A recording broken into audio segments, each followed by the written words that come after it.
صلى الله عليك وعلى أهل بيتك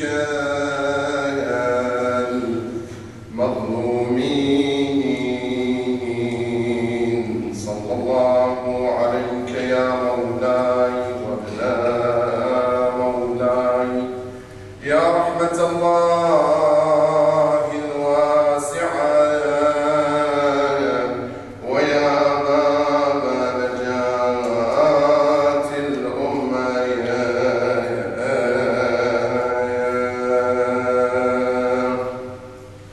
ما خاب من تمسك بكم وأمن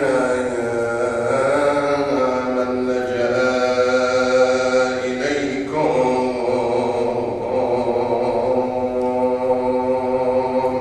يا ليتنا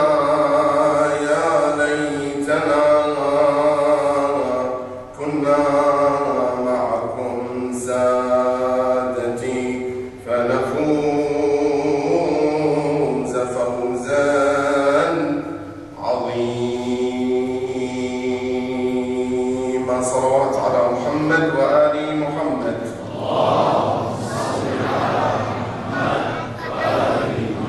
There is no doubt in the mind of all the lovers of Ahlul Bayt salawatullahi wa salamu alayhim ajma'in that commemorating such events or commemorating the martyrdom of Imam Hussein salawatullahi wa salamu alayhi is in fact a commemoration that attracts reward and attracts recognition by Allah subhanahu wa ta'ala and the Prophet and the remaining members of the household of the Prophet sallallahu alayhi wa alihi wa sallam.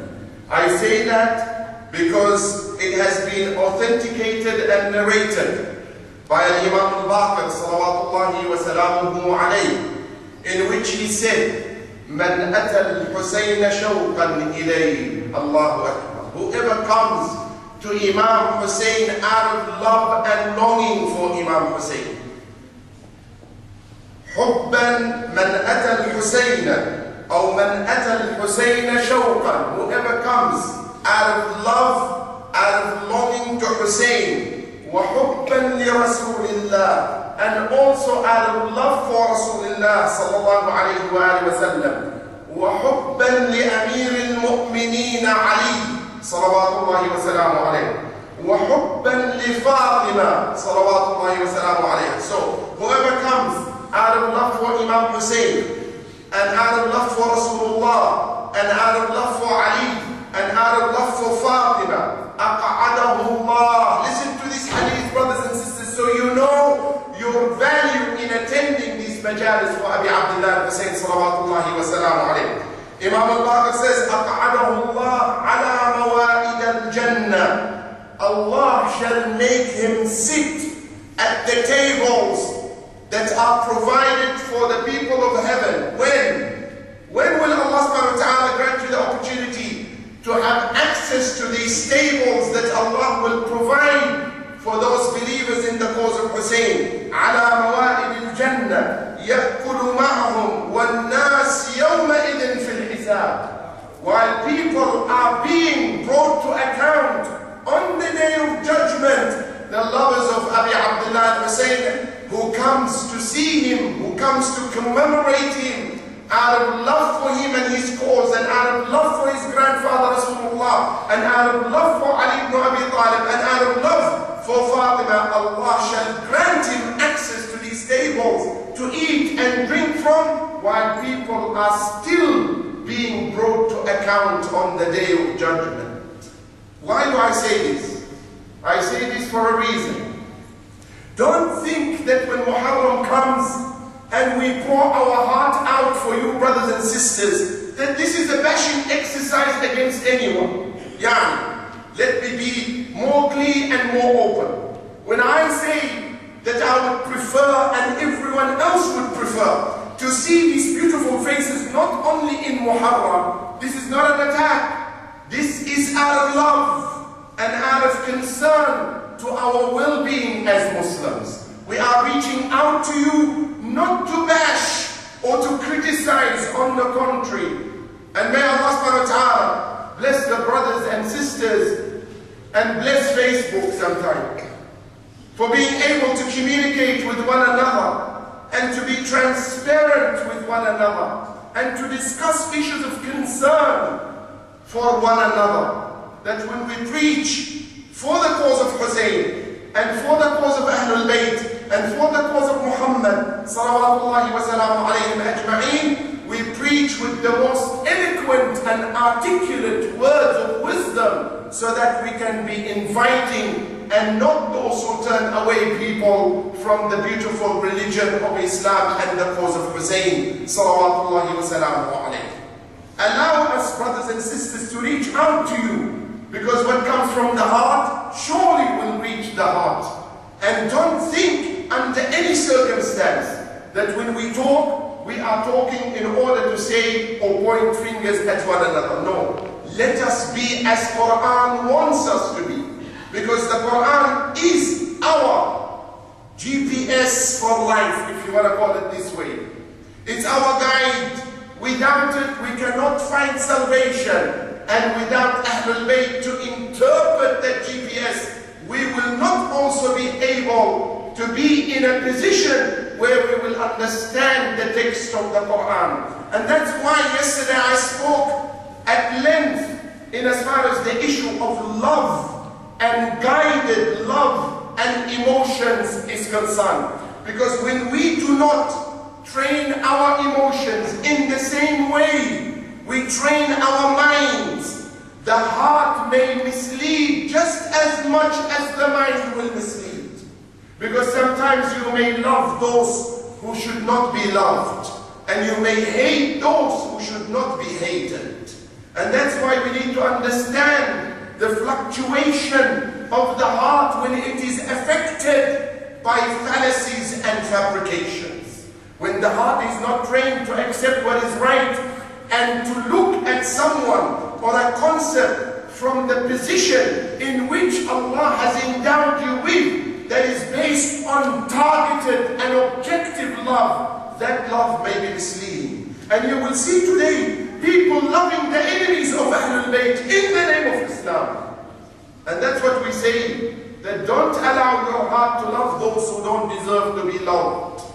Rather, look at history objectively, without biased inclination and without prejudice, so that you will know where you stand in your love for Hussein salawatullahi salamu alayhi. And let me pose the $1 million question. Is Hussein for Shia alone? Is Hussein the grandson of the Prophet? Yes. Is there any other Prophet that has a grandson other than Hussein? No. So the Prophet is one, the grandson is one. Then why is it that we see people don't honor the day of Hussein salawatullahi salamu alayhi? Why is it that we feel a whole contingent of people commemorate the martyrdom of Hussein, while others perhaps may celebrate or be jubilant about that particular day? Or maybe also not only be jubilant, but make of this day a day of recognition and blessing, so much so that the 10th day of Muharram becomes a holy day for fasting. Where is this in the book of Allah? And where is this in the traditions of Rasulullah sallallahu alayhi wa sallam? And here I'm speaking academically, brothers and sisters. I'm not speaking in order to arouse emotions. I'm not the type. I'm not the type that preach to you so that your emotion will be aroused against any Muslim or against any group. No. This is an opportunity, brothers and sisters, to learn our school of thought in order to be able to be in a position to preach that school of thought in the most immaculate terms and in the most wisest of words. Just like our Imams Salamullahi alayhim ajma'in have told us to exercise this when we preach for this particular religion or for the school of thought or for their teachings. Just like Imam Rida salawatullahi wa salamu alayhi had said in one of his statements, كونوا لنا زينا ولا عَلَيْنَا شَيْئًا. Be an object of ornament for us, and do not bring shame upon us. Be an object of ornament, meaning Imam Hussein is appealing to us, or Imam al-Rida sallallahu alayhi wa is appealing to each and every one of us, that when we preach to the cause of Islam and to the cause of Ahlul Bayt, let us preach in such a manner that when people look at us, they will see absolute beauty standing in front of them. Just like the Prophet ﷺ says, مَا كَانَ الرِّفْقُ فِي شَيْءٍ إِلَّا زَانَ. Every time you are lenient in your approach and you are accommodating in reaching out to people, you are not the one that exercises bashing. You're not the one that has a hard, opinionated approach that you're either with me or it is either my way or the highway. No, this is not the way we should tackle matters at hand. We should reach out to one another. If I see something that my brother is doing which is not right, instead of talking about him, let me go and approach him and be transparent with one another. Transparency is a policy of life that whosoever exercises that transparency will never lose.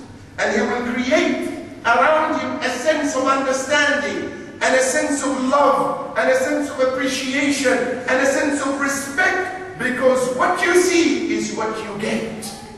And that is what we need, brothers and sisters, to habituate ourselves and our hearts on being as pure as we can. So much so that when people look at us, they will see what is inside us is reflected on what is spoken on the outside.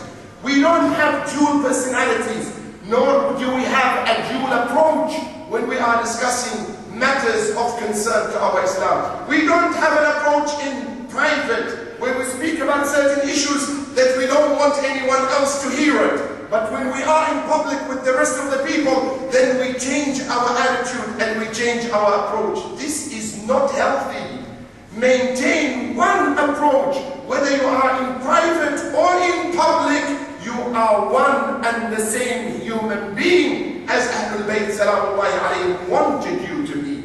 Be like your Prophet sallallahu alayhi who was lenient in everything he did. So much so that he said, every time leniency and amicable approach is applied in everything, it makes it more beautiful and more shining. Don't be hard with your brothers who may or happen to be among those who don't pray. Or don't be hard among your sisters in Islam in general, those who don't observe the scarf, for example. And I'm not saying that it is the right healthy practice, but what I'm saying is invite them in a manner that they understand what they are missing on. Just like you feel that connection with Allah, and the moment you lose that connection with Allah, you feel you are not the same anymore. Others may not feel that attraction, and others may not feel that affinity that brings them together with Allah. Just like when you read the Quran and feel that affinity, like Allah subhanahu wa ta'ala stated in the Quran and said, without any doubt, which has even scientifically been proven, أَلَا بِذِكْرِ اللَّهِ تَطْمَئِنُّ الْقُلُوبُ. Surely with the remembrance of who? Michael Jackson? No. Lady Gaga? No. But Allah bidhikrillah, surely with the remembrance of the Almighty Allah, the heart are overcome by tranquility and peace. And this is not from me, this is from the Quran. What does science say about this, brothers and sisters?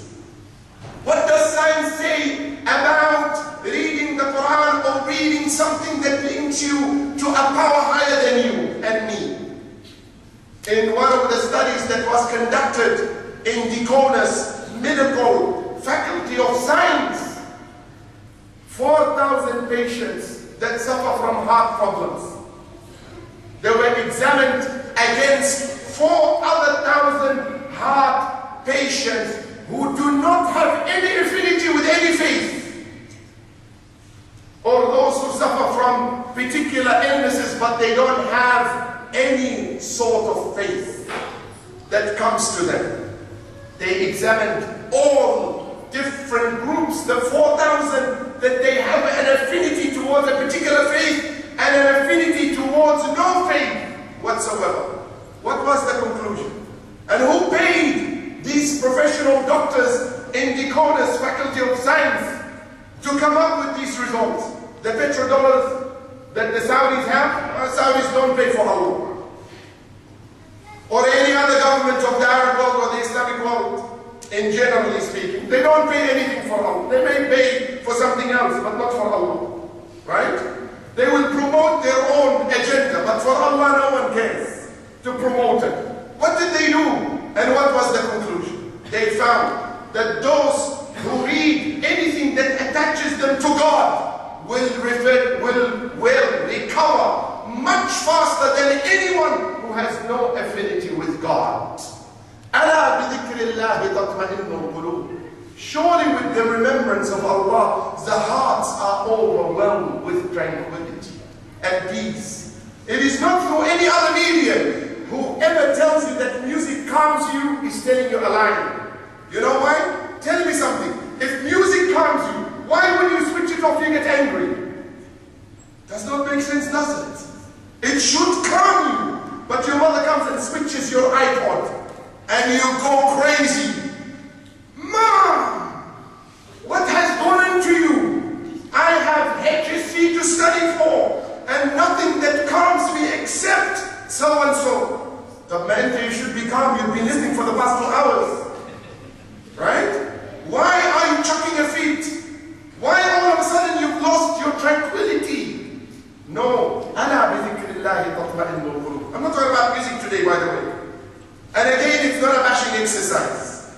No. We want to grow together, brothers and sisters. We want to grow together so that we, you and I, you and the community, everyone that we love, can reach Imam Hussein salawatullahi salamu alayhi in his plight, can act the way Hussein acted when he was challenged salawatullahi salamu alayhi, but he never wavered and he never gave up. He was always steadfast in whatever challenge that came his way. So much so, brothers and sisters, that the beauty of Hussein lies in his sacrifice. The beauty of Hussein lies in his sacrifice. And the beauty of a human being lies in his sacrifice in the sense that you feel happy when others are happy. Not that you feel happy and content when you are the one who's happy and content. That is not Islam and that is not humanity. Look at the Prophet sallallahu alayhi in one of the riwayat, just to show you how amazing this human being was. And one day I was giving a lecture and I said, you know what? I can't find a description to suit the Prophet more than to say that the Prophet Muhammad was such a cute human being. Honest to God. He was so cute that you would fall in love with him over anything that he did. What he did once, he was lying down in the mosque. And this riwayah, you may think, come on, Sheikh, are you taking us for a ride? Wallah, I'm not taking you for a ride. Why I promised myself, why I promised my imams, why I promised Allah before anyone else, I promise you that inshallah, whatever I relate to you from the minbar of Rasulullah sallallahu alayhi wa sallam, if it is not authentic, I will not relate it to you.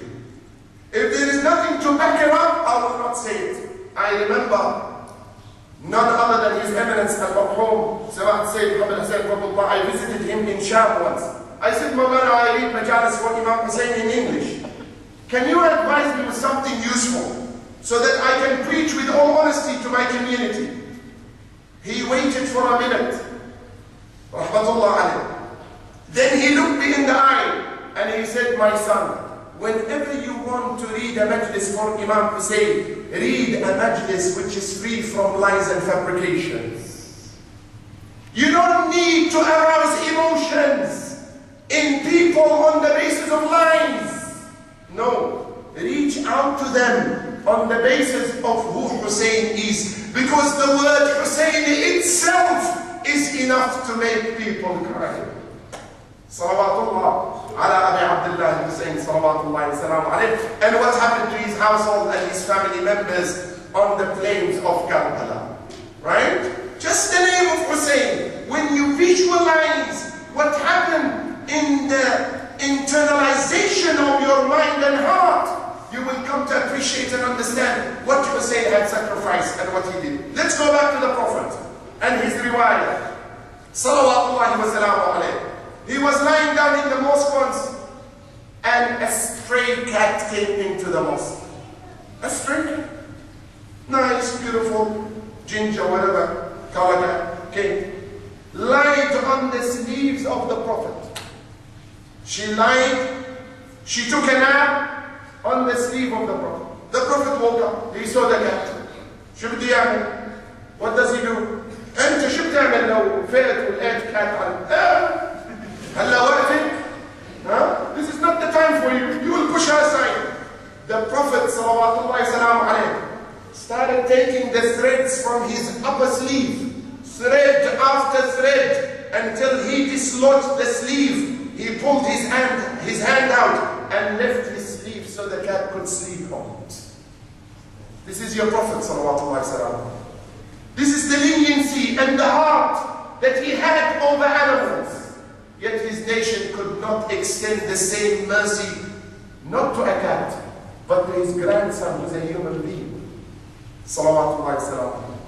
The Hussein ibn Ali, who stood on the plains of Karbala and he raised his eyesight towards heaven, as if he was in a complete, overwhelmed munajat with his greatest of lovers, none other than Allah subhanahu wa ta'ala. None other than Allah subhanahu wa ta'ala. After he lost Abu Fadl al-Abbas, he lost Ali al-Akbar, he lost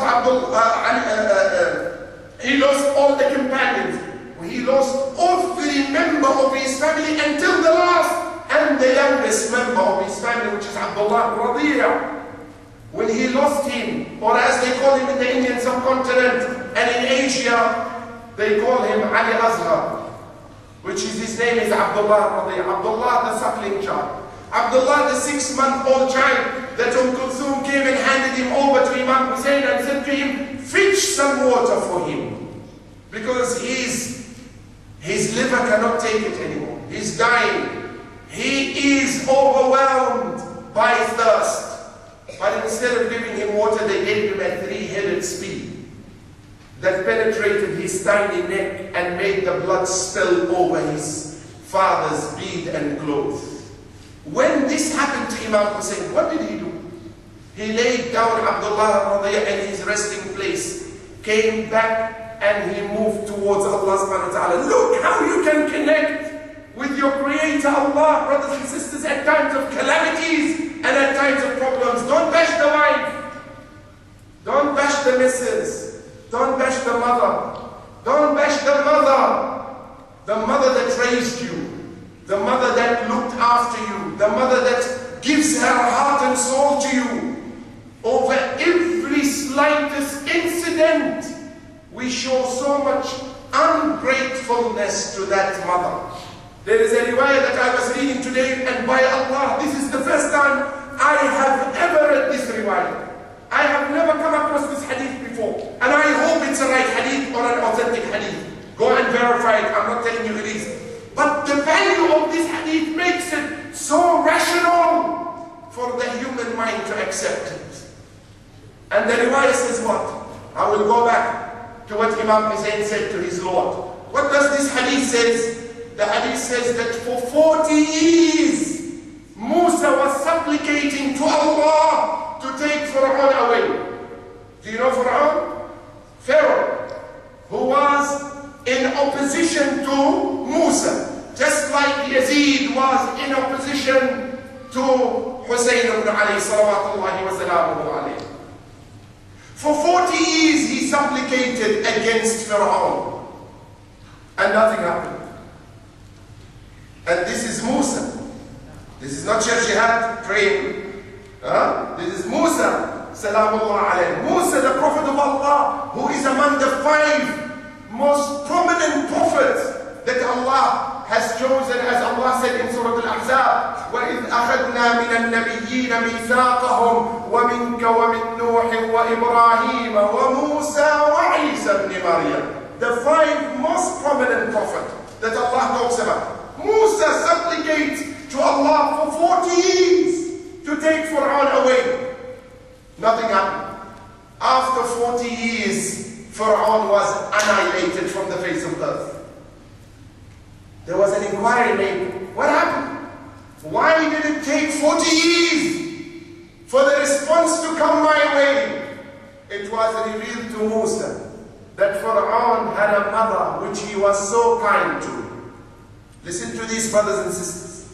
Fir'aun was kind to his mother. On account of that mother, we delayed the response to your dua until her time was over from this world and she died. Then we granted you your wish, O Musa. This is the mother. And the value of a mother, brothers and sisters. Go today after the Majalis. If you have a mom, go to her. I wouldn't say go to her hand and kiss it. Go to her feet. It's not a funny issue. Because you know why? We've been raised in the West so much so that me at 40, I'm going to bend down and kiss my mother's hand. كبيرة. شو بدهم يقولوا العالم? What will people say? How will I be viewed among my friends? He's a mommy boy. لا حول ولا قوة. What will the wife say? You will always be a mommy boy. As if to be a mommy boy is a crime. Subhanallah. And Allah says, وَبِالْوَالِدَيْنِ إِحْسَانًا. And be generous to your parents. And be kind to them. And make sure you gain and attain their kindness and their acceptance. Go and kiss her hand. Go and kiss her feet. Go and sit under her feet. As it is said, that the Prophet said once, heaven lies under the feet of your mom, not your car. Your mom. Heaven lies under the feet of your mom. Go and tell your mom, raise your feet. Raise. بدي أقعد بالجنة شوي لشم ريحتها. Let me have the opportunity to sit in Jannah and smell its essence. Because the Prophet said Jannah lies under her feet. Go and gain these rewards. And go and see how Hussein and Hassan used to treat Fatima al-Zahra. Salawatullah wa salamuhu alayha. Let us go back to that narration that I wanted to speak to you about in regard to the issue that we are discussing at hand. Let us appreciate our imams, brothers and sisters, and learn from them the methodology and the way of sacrifice. So the imam stands. Brothers and sisters, I want you to go to Karbala with me now. There is no one with the imam except the woman. He had lost all the male members, all his supporters. Everyone has gone. He remains alone in the battlefield. Salawatullah wa salamuhu alayh. After he had lost his youngest son, he turns to Allah and says what? Why me? No. He says, Oh Allah, khudh hatta tarda. Allahu Akbar. Allahu Akbar, Ya Aba Abdullah. He says to Allah, in a loving, reaching, amazing way, he says, Oh Allah, take until you are satisfied. What else do you want? You've taken Abu Fadl. You've taken Ali al-Akbar.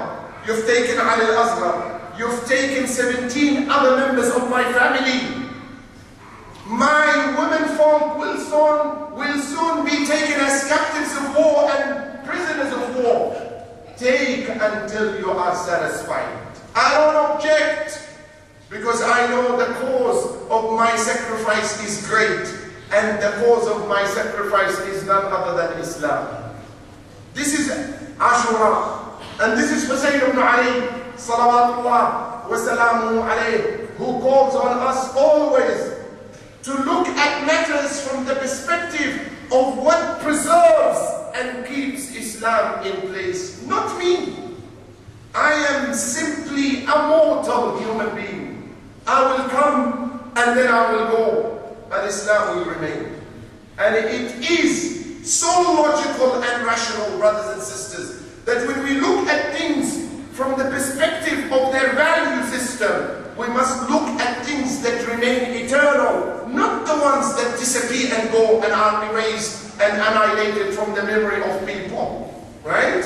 We must always look for eternity in our thoughts, eternity in our emotions, eternity in our goodness, eternity in our existence, and eternity in what we give and what we preach.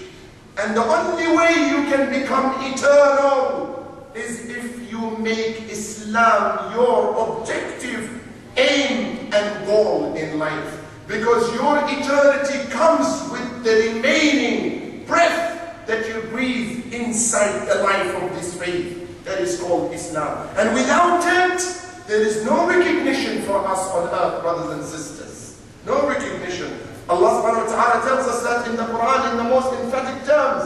And He says what? He says, Ya ayyuhalladhina amanu taqullaha haqqa tuqatih. O you who believe, be conscious of Allah as you ought to be conscious of Allah. What does that mean? Be conscious of Allah as you ought to be conscious of Allah. What is Allah telling us, brothers and sisters? Allah is directing our attention that you should fee no one. You should have account to no one.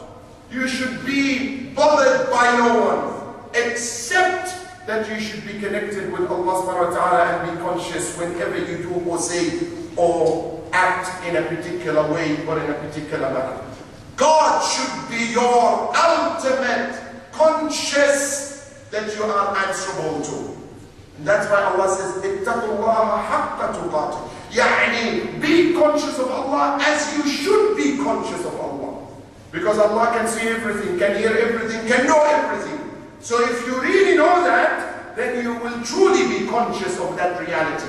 But if you are absent-minded about that reality, then surely you will not be in a position to be conscious of Allah. And that's why He said, haqqa tuqatih.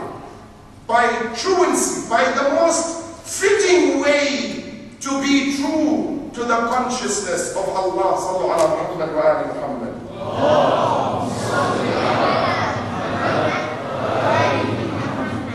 Sorry, there are two cars that need to be moved immediately. AMY 52L, I believe, blue Lexus. LS435Z or S Silver Astra. AMY 52L, blue Lexus, LS435Z, Silver Astra. Please, brothers and sisters, if anyone has this car, please take it away. This is what we are talking about, brothers and sisters, being considerate. Maybe it's blocking someone's way, or I don't know, the case may be. Please, brothers and sisters, we have neighbors, keep that in mind. May Allah bless you and reward you intensely for your sincerity in coming to commemorate the Majalis of Abi Abdullah al-Hussein salawatullahi wa salamuhu alayhi. Sallu ala Muhammad wa ali Muhammad.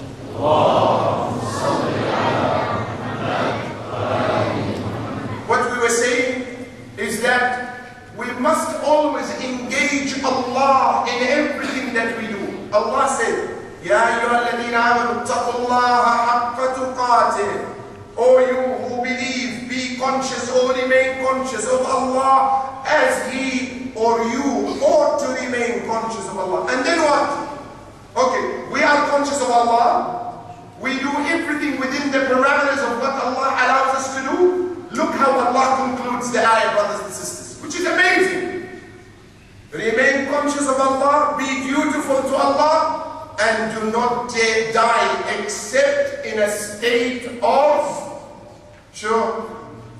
Islam. وَلَا تَمُوتُنَّ إِلَّا وَأَنْتُمْ مُسْلِمُونَ. يَا أَيُّهَا الَّذِينَ آمَنُوا اتَّقُوا اللَّهَ حَقَّ تُقَاتِهِ وَلَا تَمُوتُنَّ إِلَّا وَأَنْتُمْ Muslimun. What is the meaning of Muslimun? Do not die except in a state of Islam. What does Islam mean?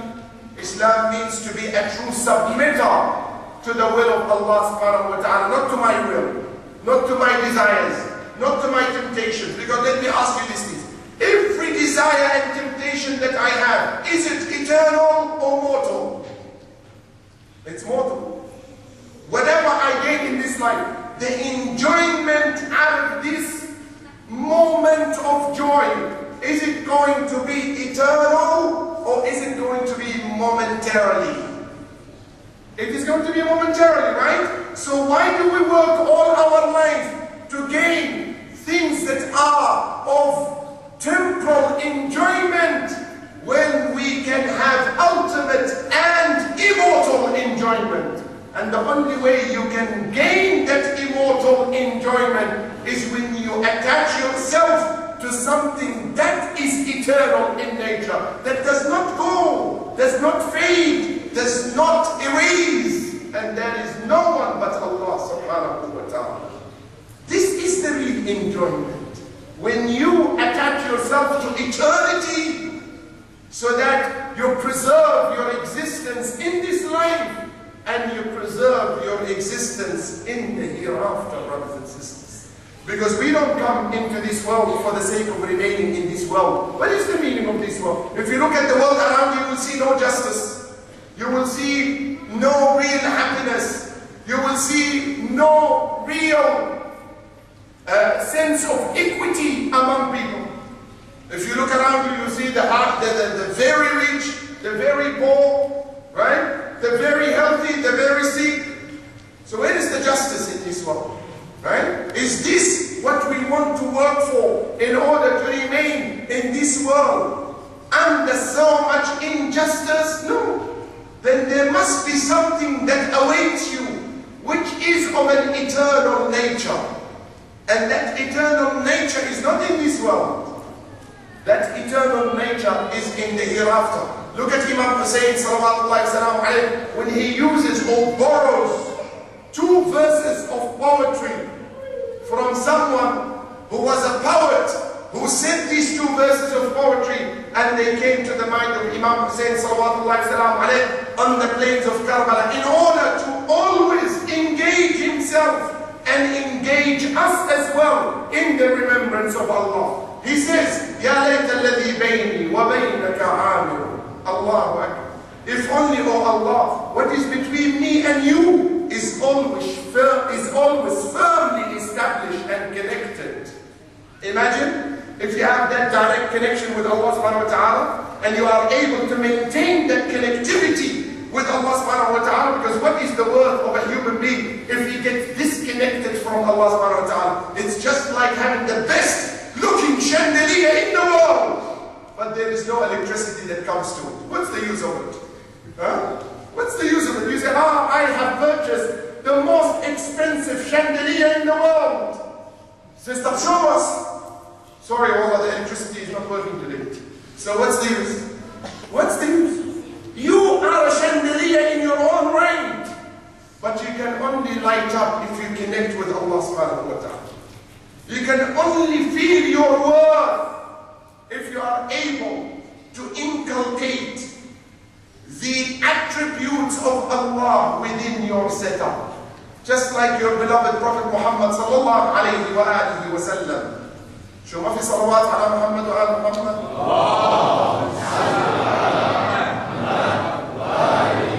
لا بدنا أعلى شو؟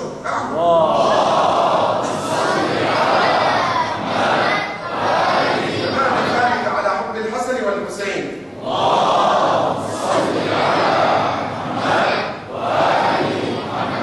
You need to understand your worth. You need to be connected with Allah subhanahu wa ta'ala, because Allah says, once you connect with me, your light will be in front of you and behind you. You will light up the world with your existence, because you will develop a sense of ability and capability to bring the attributes of Allah within you, just like the Prophet sallallahu alayhi wa sallam told each and every one of us, تَخَلَّقُوا بِأَخْلَاقِ اللَّهِ. What does that mean?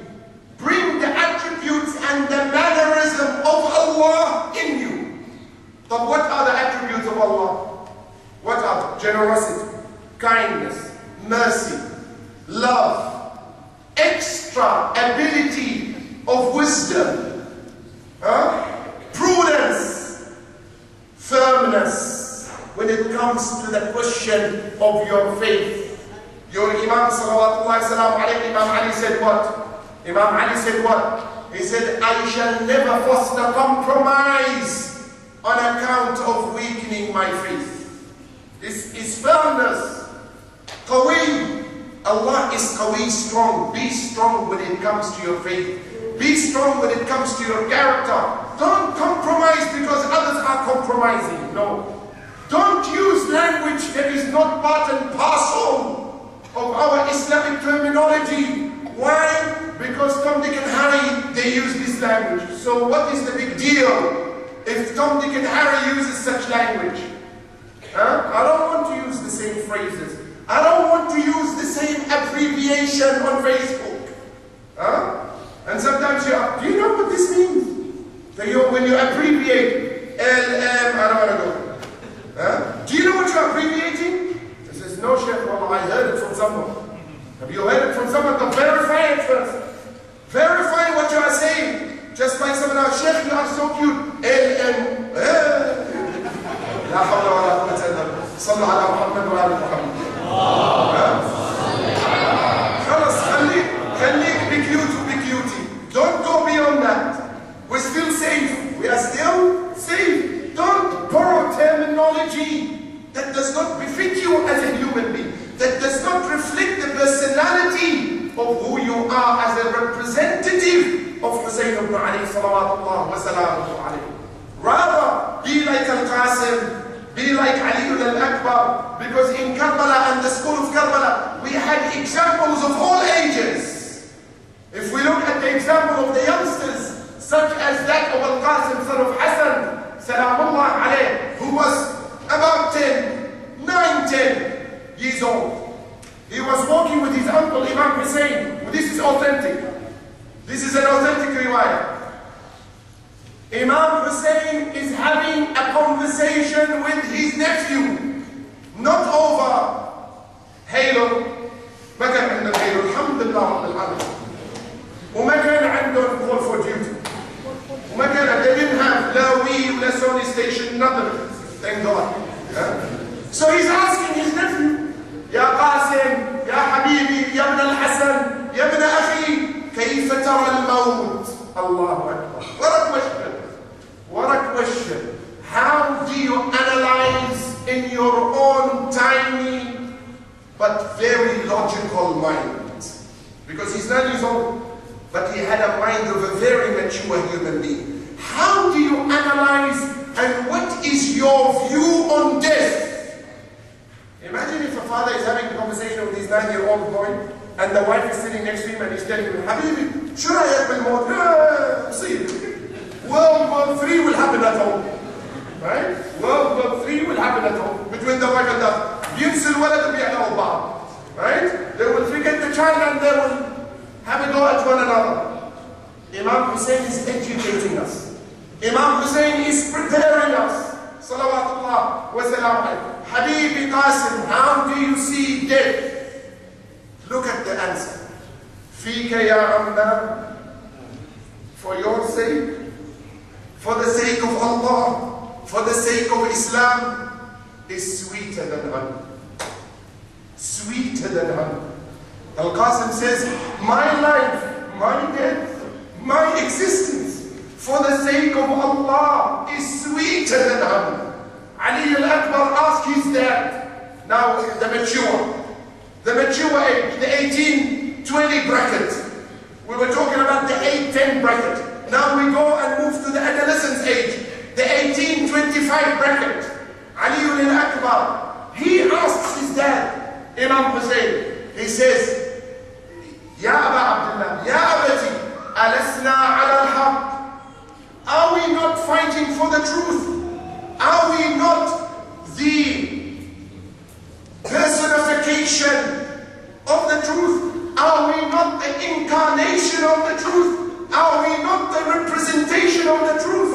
Imam Hussein says, without a doubt, we are. Look at the answer by Ali al-Akbar. He says, then let's turn back. Since we are on the truth, let's turn back. Khalas, we've done our duty. No, Ali al-Akbar said, then it matters not whether we fall on death or death falls on us. Allahu Akbar. It matters not after that, because only a human being who chooses his death is the one that chooses his destiny and knows where he's going, because he's not afraid of what comes after death. But when you wait for death to come and overcome you, then you have no choice in the matter. And don't misunderstand that. Don't misunderstand what I'm saying. I'm not calling for anything. So people get funny idea. I'm not saying that. I'm saying understand your position in life when it comes to an issue of compromise, that I shall never compromise. And this is the call of Imam Hussein sallallahu salam alayhi, because I need to finish, when he pronounced the whole of his mission in one statement, salawatullah wa salamu alayhi, when it comes to the question of compromise.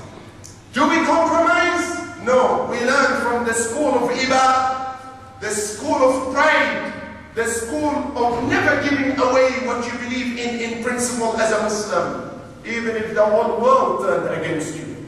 Even if the whole world said that you people are doing something wrong. Even if the whole world said, you know, you are rejectors and what have you, all these nonsense names.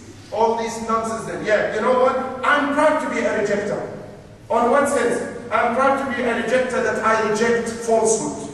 Well, I pride myself on being a rejecter. If I don't entertain my lures, I reject my lures. Yes, I'm a rejecter. Well, I reject fallacy. Well, I reject falsehood. Well, I reject temptation. Well, I reject every lure that comes my way. Then I am happy to be a rejecter and to be called a rejecter. Just like, you know, one of the Imams of the Sunni school of thought by the name of Imam Malik, he said, إِذَا كَانَ حُبُّ آلِ مُحَمَّدٌ رَفْضٌ فَلْيَشْهَدُ الثَّقَلَانِ بِأَنِّي رَافِضٍ.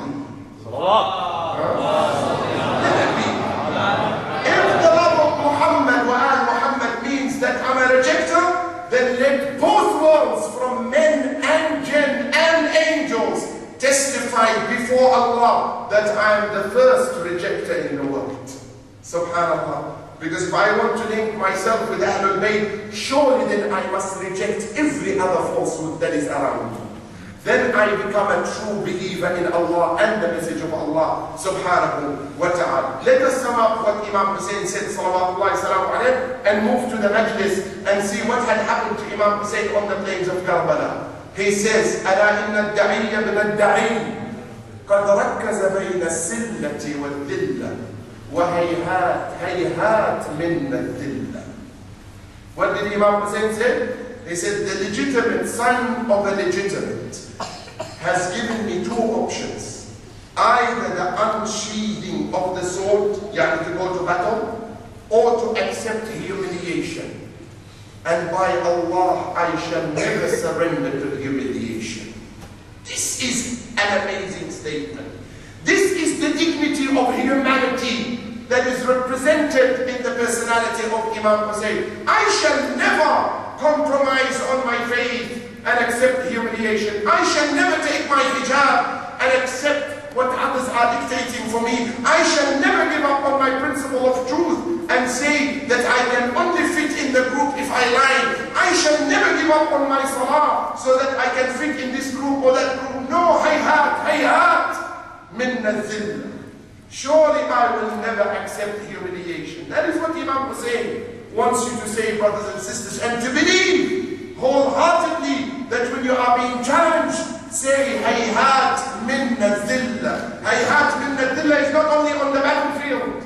This is a battlefield. Life itself is indeed a battlefield for those who know it, and for those who understand it, and for those who know the challenges that comes their way on a daily basis. As Imam al-Sadiq salawatullah wa salam alayhi said, إِنَّ اللَّهَ فَوَّضَ لِلْمُؤْمِنِ كُلَّ أُمُورِهِ إِلَّا أَنْ يُذِلَّ نَفْسَهُ. Allahu Akbar.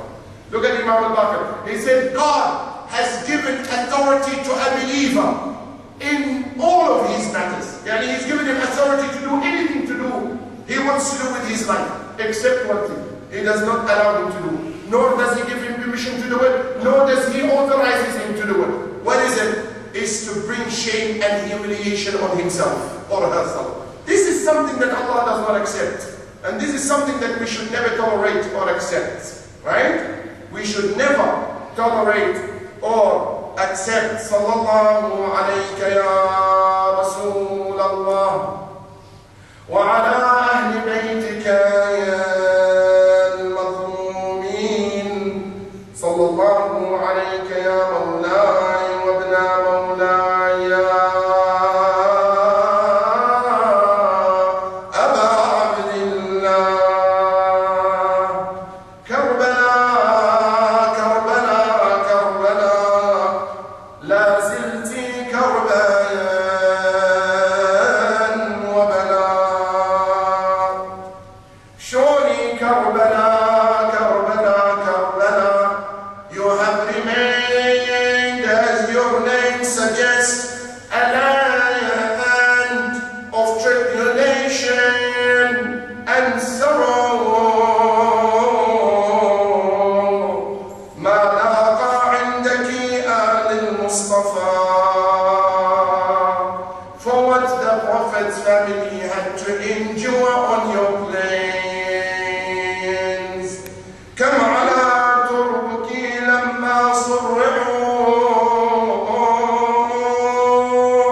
and what is happening to him?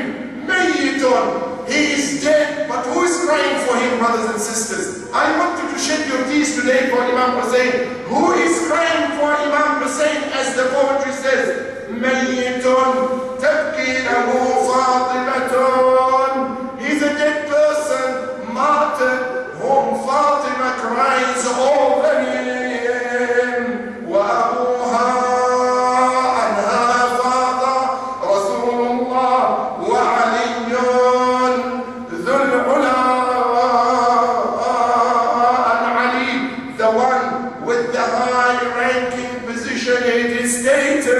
Brothers and sisters, when Imam Hussein was slain and his head was severed from his body. Umar ibn Sa'd, he looked around and he said to his henchmen, who will go down to Abi Abdullah al-Husayn